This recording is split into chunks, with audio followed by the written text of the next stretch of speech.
Donc pour les personnes qui n'ont pas cette habitude-là de voyager en Afrique, préparez-vous quand même au Cameroun. Armez-vous de patience parce que les gens ne seront pas bienveillants avec vous. Ça, je pense que c'est connu de tous. Salut, j'espère que tu vas bien. Dans cette vidéo, regarde-moi bien, dans cette vidéo, je vais comparer le Cameroun à la Côte d'Ivoire. Alors, je sais, vous allez dire, oui, mais Christin, pourquoi toujours le besoin de comparer? Les chaînes YouTube de voyage comparent toutefois des pays. C'est pour aider des personnes qui souhaitent découvrir ces deux pays, pour que vous ayez un peu une idée de qu'est-ce que vous pouvez avoir dans un pays versus l'autre. On le fait pour la Thaïlande et l'Indonésie, on le fait pour l'Indonésie et la Malaisie, on le fait pour le Sri Lanka et le Bangladesh, on le fait pour l'Inde aussi et le Pakistan, on le fait pour quasiment tous les pays au monde. Si vous regardez sur YouTube, c'est toute une catégorie. C'est toute une niche de comparaison de pays. Donc, africains, s'il vous plaît, respirons d'abord. Alors, dans cette vidéo, je vais vous parler de la Côte d'Ivoire et du Cameroun. Donc, déjà, on va parler de quoi? On ne parlera pas forcément de politique, parce que je sais qu'il y a des gens ici qui ne veulent pas forcément donner l'avis de pourquoi ils décident de faire certaines choses dans certains pays et pas d'autres. D'ailleurs, je ne sais pas si vous avez vu la vidéo récente de Philippe Simo qui répondait à la question de pourquoi il n'a pas investi dans son propre pays, le Cameroun, pourquoi il est parti en Côte d'Ivoire. Et d'ailleurs, ça c'est quelque chose qu'on reproche beaucoup à des Africains. Je ne vois pas souvent ça quand c'est des youtubeurs d'autres pays. Par exemple, vous verrez plusieurs créateurs anglais, donc de l'Angleterre, qui vont aux États-Unis pour créer du contenu, qui sont installés là-bas, et vice-versa aussi. Mais c'est toujours quand nous, Africains, nous faisons des choses, on nous dit « Ouais, mais pourquoi tu n'es pas resté dans ton pays ?» Donc bref, alors, la première des choses, si tu souhaites visiter la Côte d'Ivoire, disons déjà les choses, en termes d'avantages. Alors, l'avantage niveau prix de billets, c'est à peu près les mêmes tarifs quand même. On est entre 380 € jusqu'à 700 € en période normale. Mais en période busy, quand c'est des fêtes, tu peux tomber sur des billets de fois de 800 €. Moi, j'ai payé une fois en août pour aller à Abidjan. Je pense que j'ai payé dans les 800 €. Donc voilà, ça varie. Au Cameroun aussi, je suis allé, j'ai payé une fois 400 et quelques euros. Et deux fois, c'était jusqu'à 600 €. Donc en termes de billets, départ d'Europe, de France, bien sûr, parce que je suis basé en France. Donc voilà ce que tu payes comme billet. Alors, en termes d'accessibilité, je dirais que voilà, la Côte d'Ivoire, c'est connu. Tu peux faire, on va dire, d'Abidjan à Yamoussoukro et à d'autres villes aussi, San Pedro et tout ça, en voiture, parce que c'est très bien desservi. Franchement, en termes de route, si je ne me trompe pas, je mettrai, si je suis hors de la plaque, je pense qu'en Afrique, c'est peut-être le deuxième ou le troisième pays avec des très belles routes. Je sais qu'il y a la Namibie, il y a le Botswana, je pense l'Égypte aussi, mais la Côte d'Ivoire en tout cas est dans le top 5 ou le top 10. Le Cameroun, on va parler des routes du Cameroun. Donc pourquoi je cite les routes? Parce que ça peut paraître anodin quand on vient d'Occident, on se dit bon, les routes, c'est rien, on n'y pense pas parce qu'on se dit c'est la première des choses. Non, c'est pas un luxe que nous avons dans tous les pays africains. La Côte d'Ivoire fait partie de ces pays où tu te rends pas compte à quel niveau c'est important d'avoir des routes. Quand tu habites en Côte d'Ivoire, tu penses que c'est normal. Quand tu vas dans un autre pays tel que le Congo ou le Cameroun, c'est là que tu sauras que les routes, c'est quand même quelque chose de très important. Autre avantage, c'est niveau culinaire. Franchement, je vais être honnête avec vous, je pense que je n'ai jamais mangé tout ce qui est friture, tout ce qui est barbecue, le Cameroun. Je serais prêt de payer un billet d'avion juste pour aller manger pendant une semaine du bon poisson ou du bon poulet au Cameroun. Et je le dis, je suis congolais. Et vous savez que nous les Congolais, niveau food, on ne rigole pas. Le Cameroun, niveau alimentation, franchement, je vous accorde ça. Comparé à la Côte d'Ivoire, les Ivoiriens ne venaient pas dire des trucs, ouais, la sauce, laissez ça s'il vous plaît. Si tu penses que tu vas manger du poisson, rends-toi au Cameroun, tu vas les leur. Tout ce qui est viande, poisson, et les différents types de viande aussi. Ça, c'est quelque chose que j'ai... En Côte d'Ivoire, tu n'as pas beaucoup de variétés de viande quand même. Dans l'intérieur du pays, tu auras des viandes de chasse, tu auras plein de trucs, mais je veux dire dans la capitale. Je compare ici les capitales, et même aussi les provinces. Je suis allé aussi en province au Cameroun. Franchement, il y a un truc au Cameroun, je ne sais pas ce que c'est, mais vous connaissez vraiment comment traiter le poisson. Je vous accorde ça. Donc, côté alimentation, je pense que tu auras plus de diversité culinaire au Cameroun qu'en Côte d'Ivoire, ou que même au Congo aussi, les deux Congos, je tiens à le préciser. En termes d'activité touristique, je pense que la Côte d'Ivoire est beaucoup mieux. Déjà, c'est très bien desservi et c'est là qu'on voit l'importance des routes. C'est très bien desservi, tu as des routes, tu as des sites touristiques aussi. Au fait, tu as des villes qui sont vraiment...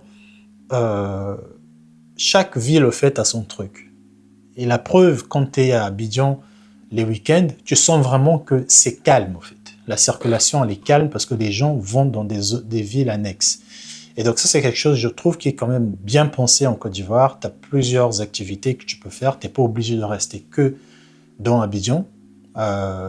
Et même la journée aussi, tu as plusieurs sites où tu peux regarder, touristiques aussi, ou même tout simplement des activités à faire. Ce qui, contrairement à Douala, je trouve quand même que la majorité des choses à faire à Douala, si tu aimes la nightlife, des sorties, les boîtes de nuit, des restos et tout, je trouve quand même que oui, Douala, tu vas t'éclater, il y a pas mal de choses à faire, il y a plein de... Franchement, la bouffe, les restaurants de rue, la nuit au Cameroun, c'est un régal. Donc, tourisme, parlons maintenant de tout ce qui va être les locaux, l'interaction avec les locaux. Franchement, là, on est toujours dans le côté positif. Je parlerai du négatif juste après. Il faut que je me dépêche parce que je ne veux pas que la vidéo soit trop longue. La Côte d'Ivoire, c'est peut-être quelque chose que vous pouvez reprocher les Ivoiriens. Les Ivoiriens sont vraiment, en tout cas quand on parle de l'hospitalité, c'est-à-dire que la manière qu'on te reçoit, la manière qu'on te met à l'aise, cette envie qu'on te donne de repartir, tu le trouves à 99% en Côte d'Ivoire.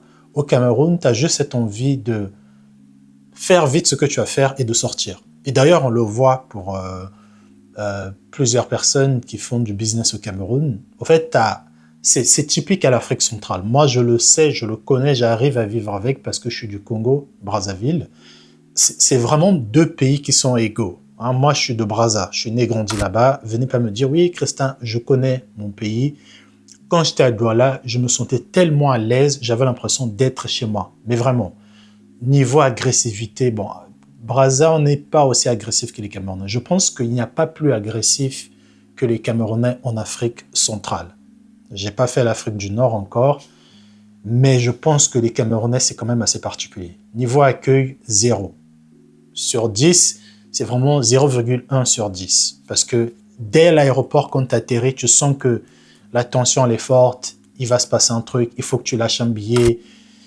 Voilà, c'est quand même... Donc pour les personnes qui n'ont pas cette habitude-là de voyager en Afrique, préparez-vous quand même au Cameroun. Armez-vous de patience parce que les gens ne seront pas bienveillants avec vous. Ça, je pense que c'est connu de tous. Je ne sais pas si c'était censé être un point positif ou pas, mais c'est là, je le mets sur la table. Autre point, c'est le débrouillardisme. Je ne sais pas si ça se dit, mais en tout cas, le Camerounais, avec tout ce qu'il vit, vous savez tout ce qui se passe au Cameroun, bon, la démocratie, je ne sais pas si elle existe vraiment dans des pays africains, mais voilà, au Cameroun, elle existe en tout cas beaucoup moins. Malgré tout ce qui se passe, par exemple au Cameroun, si, bon, ça je parlerai ça dans un point négatif, mais juste je vous dis par exemple au Cameroun, si tu as un problème et que tu as quelqu'un qui connaît un militaire ou quelqu'un de haut placé, peu importe ce que tu as fait, cette personne-là pourra toujours avoir raison. Ce qui n'est pas le cas en Côte d'Ivoire par exemple. En Côte d'Ivoire, et ça c'est quelque chose que j'ai appris très récemment, en Côte d'Ivoire, même un policier, si tu es en règle, tu as la possibilité d'aller, j'ai oublié comment ça s'appelle le comité des policiers, mais en tout cas, tu as la possibilité d'aller dans ce comité-là, de dire, bah voilà, j'avais tout était en règle, mais il m'a quand même demandé de l'argent, il m'a quand même fait ça. Et ce comité-là peut retirer de l'argent, une amende à ce policier-là, alors qu'au Cameroun, c'est juste inimaginable. Il ne faut même pas penser que c'est faisable. Et d'ailleurs, à Brazzaville, au Congo, c'est pareil. Et dans beaucoup de pays africains, d'ailleurs, aussi, c'est pareil.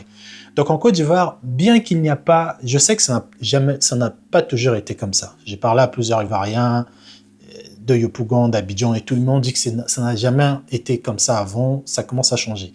Mais il y a quand même ce côté où tu sens qu'il y a quand même la loi qui s'installe, la loi qui est là. Tu ne peux pas être hors la loi tout le temps. C'est pas l'anarchie, tu sens pas ça. Au Cameroun, tu le sens, vraiment. Et donc, quand tu fais des business, ben, en fait, tu es un peu à la merci de celui qui a plus de contacts. Il peut faire un peu plus ou moins tout ce qu'il veut sur ton business, tu vas l'emmener nulle part. Même pas la justice, parce qu'on a vu dernièrement, d'abord, il y avait des avocats qui manifestaient et ben, en fait, ils ont été tabassés par des policiers. Donc voilà, pour vous montrer à quel point c'est un pays quand même assez anarchique.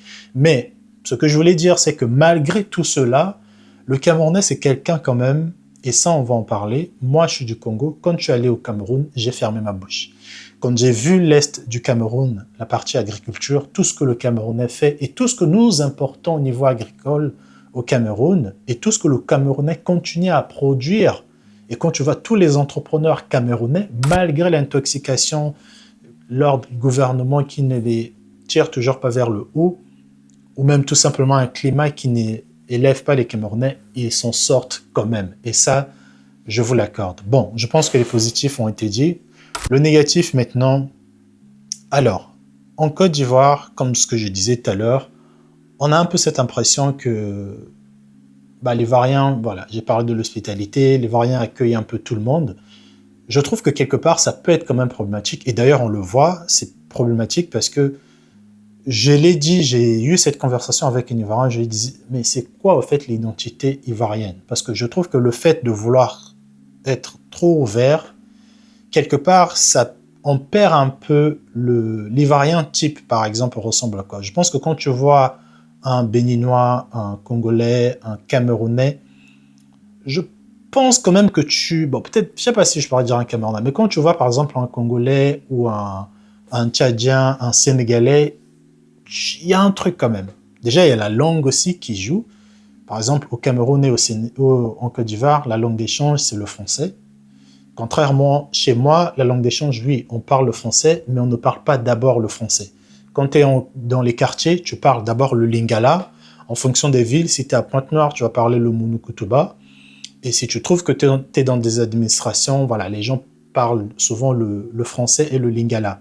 Donc il y a vraiment ce truc-là où tu sens que, bon, il y a quand même un truc qui fait qu'on reconnaît que je suis dans un certain pays. En Côte d'Ivoire, peut-être parce qu'il y a beaucoup d'étrangers, mais c'est pas vrai parce qu'au Sénégal, je pense qu'il y a plus d'étrangers qu'au Cameroun, en Côte d'Ivoire. Je ne sais pas. Mais je trouve quand même que ça peut être problématique quelque part parce que l'ouverture d'esprit, deux fois, je trouve que ça fait que les gens perdent un peu de leur originalité, de leur culture. Ils essaient un peu trop de s'ouvrir à d'autres cultures et au final, ils perdent un peu leur couleur. Ça, c'est l'impression que j'ai eue. Autre impression aussi, c'est la cherté de la vie. En fait, la Côte d'Ivoire, parce qu'il y a cette hype-là, en tout cas, un autre point négatif, parce qu'il y a cette hype-là, Abidjan, Abidjan, Abidjan, Côte d'Ivoire, c'est cher pour rien, en fait. Franchement, il y a des loyers. Deux fois, tu vois le loyer, tu te demandes, mais pourquoi ça coûte 1500 € cette pièce? Il y a quoi de 1500 € ici? Dès que je sors de chez moi, il y a de l'inondation, il n'y a pas des caniveaux. Bon, l'électricité, ça va, ce qui n'est pas le cas pour le Cameroun. En fait, il y a tellement des points de fois qui sont inexplicables. Tu te dis, mais pourquoi je paye tel montant? Pour quelle raison? Pourquoi je paye 50 € pour la location de tel type de voiture, en fait? Et les routes, bon, les routes en Côte d'Ivoire, ça va. Mais voilà, il y a pas mal de points comme ça, surtout sur la cherté de la vie. C'est pas compréhensible. Au Cameroun, ce qui est vraiment problématique, c'est la corruption. Et ça, tu le vois tout le temps. Tu le vois à l'aéroport quand tu atterris, on te demande mon fils, tu m'as emmené quoi? Tu le vois dans les rues avec les policiers. Tu vas voir un policier deux fois qui va être très agressif avec que ce soit un taxi, une voiture, voilà. Petit exemple, on était allé au nord, je ne sais pas c'était où on était allé. En fait, quand tu rentrais, tu avais et ça les Camerounais, faites pas les rageux, venez juste accepter ici. Il y avait une route qu'ils avaient construit, pardon, et il y avait un péage. Donc on paye le péage, sauf que quand tu payes le péage, la route, elle n'était même pas finie. C'est-à-dire qu'ils ont pensé à mettre un péage dans une route qui n'a pas été encore terminée. C'est-à-dire que tu payes, tu as peut-être, je ne sais pas combien de minutes où tu roules sur du bitume, et après tu es à la terre. Et donc, et pareil, on était dans un coin, on allait à l'est, c'était à Banjul qu'on partait. Donc sur la route, voilà, on roulait un peu plus vite parce que voilà, quand tu es sur la route, bah, tu peux rouler. Bon, faire attention, mais on avait excédent de vitesse un peu. Et il y avait comme ça, on nous avait dit ouais, mais faites attention parce qu'il y a des policiers qui ont des trucs pour flasher maintenant les voitures. Mais en fait, tu sais pas ils sont où, ils sont cachés et tout. Et après, ils sortent, ils te montrent ouais, mais regarde, t'as roulé à tant de kilomètres. Vous avez quand même tous ces moyens-là pour demander de l'argent aux gens, mais vous êtes incapable de faire des bonnes routes. Et ça, c'est quelque chose quand même qui a été quand même assez impressionnant, c'est que, et ça me rappelle beaucoup mon pays, parce que voilà, pour les trousses de secours par exemple, quand on t'arrête, un policier t'arrête, il te demande ton permis, il te demande si t'as ta trousse de secours, si t'as ton triangle. Au Cameroun, c'était la première fois de ma vie que je découvre qu'un policier te demandait dans ta trousse de secours, est-ce que tu as l'alcool, est-ce que tu as des compresses, est-ce que tu as du bétadine, est-ce que je me disais, mais ouais, on va où là? On va faire une intervention chirurgicale ou quoi? Et il suffisait que tu n'aies pas, je sais pas, du sparadrap ou quelque chose, il te collait une amende. Et donc cette corruption-là, je trouve qu'elle est partout. Partout. Centre-ville, quartier. En Côte d'Ivoire, c'est différent. Quand tu es au centre-ville, en plein projecteur avec les caméras, tu sens quand même que le policier, il n'a pas trop le choix. Bien sûr, deux fois, il se met dans des angles où il y a des gros arbres et tout, il n'y a pas la caméra, ils peuvent, tu vois. Mais il y a quand même les règles. Par exemple, si tu te gares devant un arrêt de bus, je pense que tu payes 27 000 ou 22 000, je ne sais plus trop. Mais en tout cas, tu sais tout le monde sait qu'il y a des montants à payer quand tu enfreins les règles. Au Cameroun, c'est un peu chacun fait ce qu'il veut. Ça, c'est l'impression que j'ai eue. Après, bon, je sais que vous avez dit ici que... Et d'autres points négatifs que j'ai trouvés des pays, donc la Côte d'Ivoire, bah, j'ai parlé de la cherté de la vie. La cherté de la vie, c'est vraiment le point qui m'a juste beaucoup étonné. Sur le Cameroun, un autre point négatif, bah, je pense que j'ai parlé aussi de ça. Hein. J'ai parlé de ça, c'est la corruption. Et c'est vraiment cette impression d'être un petit. En fait, t'es petit devant les plus grands. Je sais que tu as aussi ce truc en Côte d'Ivoire où voilà, n'importe qui a un peu plus de pouvoir peut venir te copier et tout, et il va te... Voilà. Mais je trouve quand même que au Cameroun, ça se voit.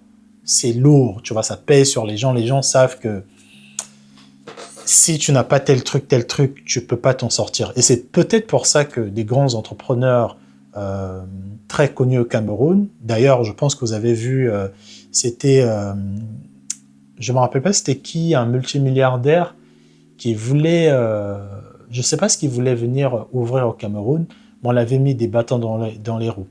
Parce qu'on ne voulait pas qu'il fasse ça, parce qu'il y a quelqu'un déjà localement qui le fait, qui est dans le gouvernement. C'est vraiment typiquement la même chose au Congo. L'Afrique centrale, c'est typique à l'Afrique centrale, ce comportement de le pays, c'est une monarchie, ça nous appartient. Personne d'autre qui a des meilleures idées que nous a le droit de manger dans notre assiette. C'est pire qu'une fratrie de francs-maçons. Les francs-maçons, si vous savez, ça fait manger que ceux qui sont dans la fratrie. Mais tu as vraiment l'impression que c'est pire que ça. C'est vraiment... Tu n'as pas le droit, en fait. Dans d'autres pays, on peut fermer l'œil quand même. Ok, il y a des fratries, des trucs, mais tu sens quand même que l'argent circule. Donc voilà pour moi, je trouve qu'il y a des choses qu'on peut améliorer dans tous les deux pays. D'ailleurs, si vous êtes de ces pays, dites-moi dans les commentaires ce que vous en pensez. Et regardez ces deux vidéos parce que je sais que vous aurez des choses à dire. Allez, bienveillance dans les commentaires, je vous attends. Bisous.